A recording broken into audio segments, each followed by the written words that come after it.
Welcome back to FRUK for our wrap-up of round 4. Around the Pro D2, no shortage of passion, colour and entertainment both on and off the pitch. And let's begin with the Battle of the X's. Dax against Oyonnax at the Stade Michel Bondichou. It was a really tight first half. 2 Hugo Cerisier penalties, the only points on the scoreboard. However, it was Oyonnax who scored the first try of the game on 44 minutes through centre Lucas Mensah. And Oyonnax looked like they'd taken a grip territorially, winning the collisions. And when Victor Labas barged his way to the line and wrestled the ball to the deck, less than 10 minutes later, it looked like Oyonnax had taken a firm grip on this contest. But a clever nudge behind the defensive line from Dax gave Naeem Ben Allah his second try of the season and set up a grandstand final quarter. And with 1 minute left on the clock, Dax's maul inched its way to the line. Replacement Hiriat Aruti on the ball, one of a number in that pile, managing to steal the win at the death. The conversion, putting the icing on the cake on Dax's first win of the season. Charlie Matthews and his teammates absolutely delighted with that one. The Oyonnax coaches taking umbrage with the officiating, but maybe it speaks to the frustration of a third defeat of the season. Carcassonne, they won their first game of the season against Oyonnax in their last home game. This time the visitors were Agen, who arrived full of confidence after a convincing win against much fancied Grenoble last week. And just as in that game, Agen's first try was scored from a series of powerful forward charges. And once more, it was Big John Madigan, the Irish second row, who got over the whitewash. Agen pressed their power advantage and scored with tight play again early in the second half. This time through hooker Cyril Deligny.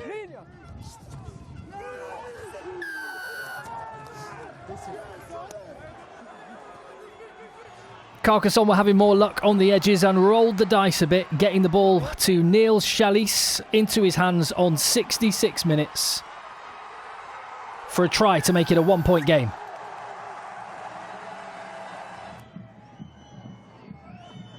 Craig Willis gave Agen a 4-point cushion moments later from the tee. But with the clock in the red, Carcassonne were knocking at the door. And you can see the relief on Agen faces as they held out just for a win on the road. 13 points to 17.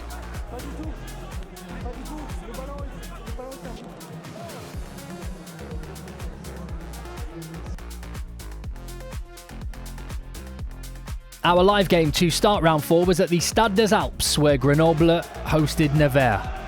And after a disappointing performance on the road last week, a reaction was expected from the home side. And when Bastien Souris powered over on 21 minutes, breaking off from the back of a powerful maul, you felt the tone might be set. But Grenoble aren't really at their best just now, and Nevers, well, Ragoavi was able to bust a hole open and send in his centre partner Liam Turner, the new signing from Leinster, in for a score. It wasn't really until 67 minutes that we saw the kind of attack that saw Grenoble finish top of the league last season. Barnaby Quiu off the bench, adding a little bit more tempo and running a classic scrum half support line to give Grenoble a cushion really for the first time in the game. But in the 3rd minute of injury time, with the game already really won, Jules Bousquet scored on his debut to hand Nevers a losing bonus point. And it was the visitors who looked far happier with that outcome than the home side seemed to be about getting the 4 points. Final score, Grenoble 20, Nevers 17.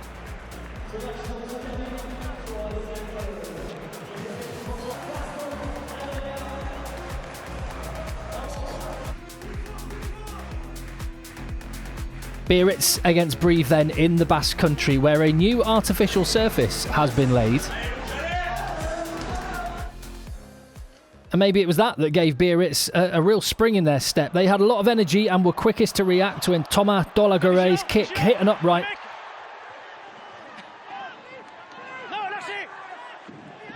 And then from the penalty, it was scrum half Jan Lesgorge who was quickest to take advantage on the stroke of half-time. That established a 2-score lead for Biarritz.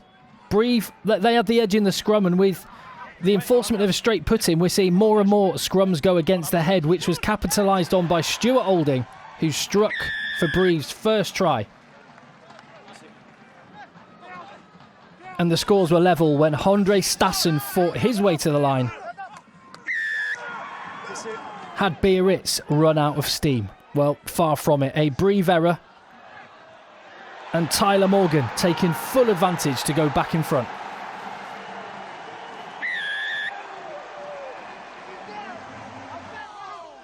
And there was some more questionable defence from Brive. Clinical attack as well, you could say. And Arthur Bonneval scything through to win the game.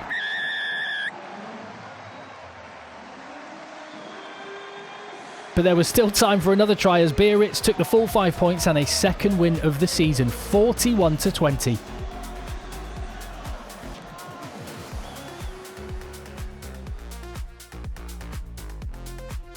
To Beziers then, who hosted Mont-de-Marsan. Could the visitors follow up a surprise win last week against Vannes?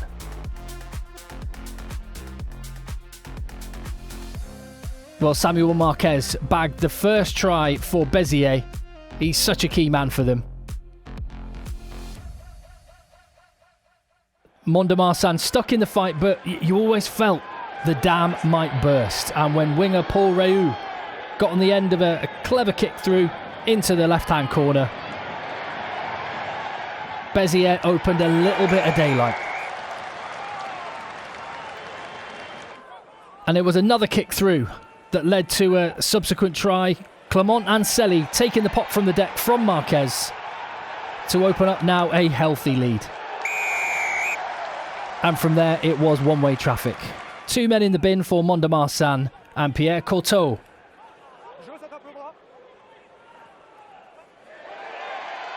With the support flooding through, it was he that finished off and capped a healthy and a very handy 43-9 win for the home side.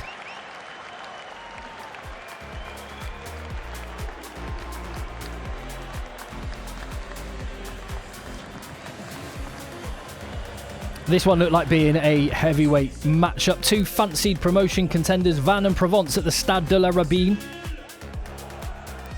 And Provence brought a loaded side to Breton and tried to get around the power game of Vannes, but it was inaccuracy that handed Enzo Ben Magal a dream start just 2 minutes in.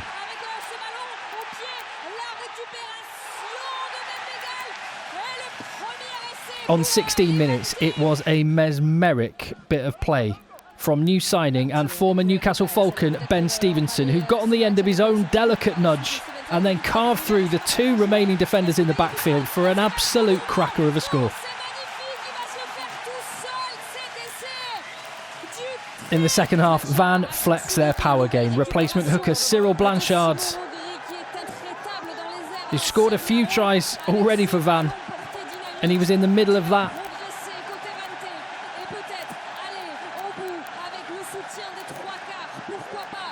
As it rumbled to the line, making it really a miserable night for Provence.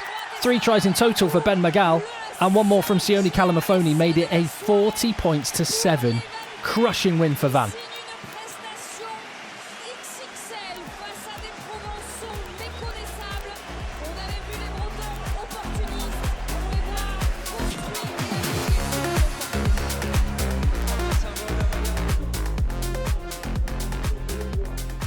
Colomiers hosted Aurillac in the Friday evening Toulouse sunshine.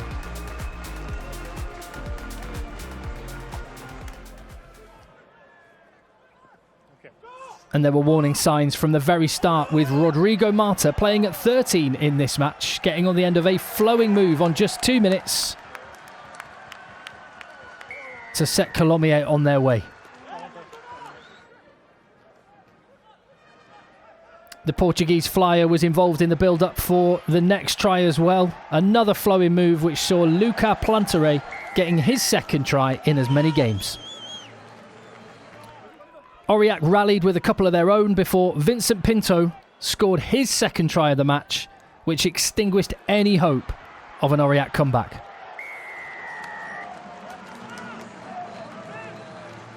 And more deft offloads, more lovely support play. And footwork too from hooker Theo Lachaud.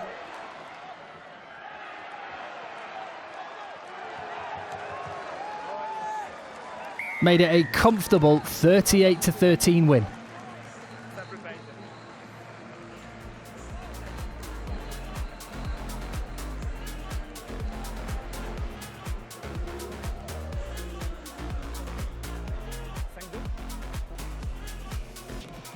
And finally, Valence Roman hosting Soyaux Angouleme. This one had the makings of an absolute banger with two very attack-minded sides. But to some degree, they cancelled each other out. Valence showing they can mix it up in the tight as well, though, with a close-range try from Dorian Marco Peña. And then again, from a line out, from close range, and with patient approach,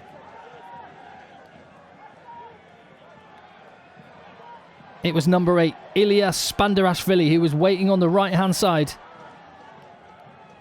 And he was able to sneak in at the corner for the second. Valence will be delighted to have shut out Soyaux Angouleme in this one and bagged the full 5 league points as well.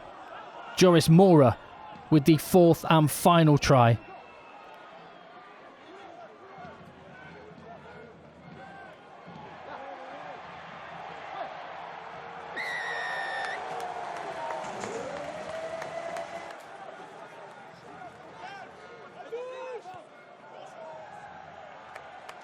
A messy end to the game, but a very, very satisfactory 31-0 beatdown for Valence Roman. Angoulême will be asking themselves some questions, but Valence continue to be the surprise package of Pro D2.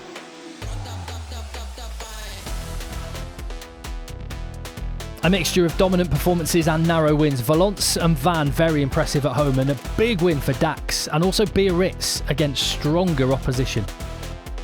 Dax with that win, well, they pulled themselves back to 0 points. They had some financial irregularities that meant they started with a handicap, but no team in Pro D2 is winless. Oyonnax and Provence will definitely want to move their way up the table, and no team is unbeaten as well. Colomiers, Agen, Grenoble and Valence Roman, the only teams left with 3 victories. It is getting very tight at the top. And there is round 5 in Pro D2. It begins Agen against Beziers on Thursday night. And some very important games. Valence, can they continue their run? Can Oyonnax buck the trend and get the wins on the board that everyone was expecting pre-season? And there is our live game. We've shifted to Friday for Brive against Grenoble. That is 2 of the heavyweights of Pro D2. It's going to be star-studded. It's going to be intense. And it will be live here on FRUK.